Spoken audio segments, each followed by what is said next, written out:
ভারত মহাসাগরীয় অঞ্চলকে শান্তিপূর্ণ আর সমৃদ্ধ করতে সামুদ্রিক সহযোগিতা জোরদার করার আহ্বান জানিয়েছেন প্রধানমন্ত্রী শেখ হাসিনা।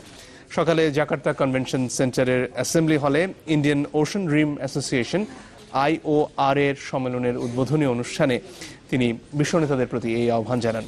এই অঞ্চলের উন্নয়নে দক্ষ নাবিক তৈরিতে বাংলাদেশে একটি ভারত মহাসাগরীয় প্রযুক্তি ও কারিগরি বিশ্ববিদ্যালয় প্রতিষ্ঠারও প্রস্তাব দেন প্রধানমন্ত্রী।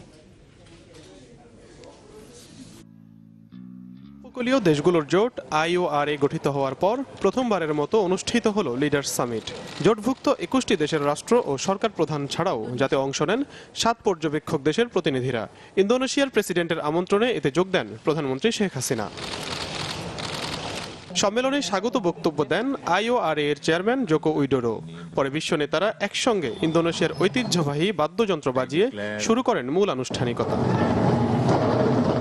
সম্মেলনের সাধারণ আলোচনায় অংশ নিয়ে প্রধানমন্ত্রী শেখ হাসিনা বলেন, সমুদ্র সম্পদের যথাযথ কাজে লাগানোর মাধ্যমে বাংলাদেশ অর্থনৈতিক সমৃদ্ধির পাশাপাশি অর্জন করতে চায় টেকসই উন্নয়ন লক্ষ্যমাত্রাও। We are aware that our ability to reap economic benefits from the ocean depends largely on our capacity to rise above the challenges in the maritime domain. জঙ্গিবাদ মোকাবেলায় বাংলাদেশের জিরো টলারেন্সের কথা উল্লেখ করে শেখ হাসিনা বলেন, এই অঞ্চলে শান্তি প্রতিষ্ঠায় নিরাপত্তা বাড়াতে হবে Bharat মহাসাগরেও। We adhere to the policy of zero tolerance towards terrorism and violent extremism. Our approach, by extension, also encompasses into ensuring maritime safety and security.